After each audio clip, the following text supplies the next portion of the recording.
एप्रिलला महाराजांचं निधन झालं। ही गोष्ट सहन करणारी नाही। महाराजांची पार्थिव उचललं। अनेक सरदार असतील, अनेकांच्या डोळ्यात पाणी आलं असेल, अनेकांनी रयतेच्या राजाला आयुष्यात पहिल्यांदा शांत पद्धतीनं झोपलेलं बघितलं असेल, अनेकांनी राजानं शेवटचे डोळे झाकलेले बघितले असतील, अनेकांनी राजांना शांत निद्रा अवस्थेत बघितलं असेल, अनेकांच्या डोळ्यात पाणी आले असेल। एक एक माणसं येत होती, त्यांच्यात एक होता हिरोजी फर्जंद, जो राजांचा सरदार होता।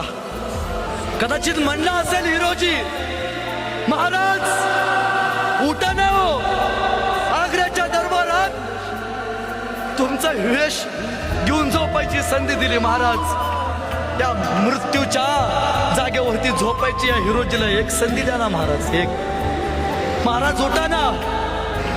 50 वर्षाचं वय असताना महाराजांचं निधन झालं। कैक वर्ष जगले असते, हिंदुस्थानाचा नकाशा महाराजांनी बदलून ठेवला असता, पण काळाच्या पुढं कोणालाही जाता येत नाही।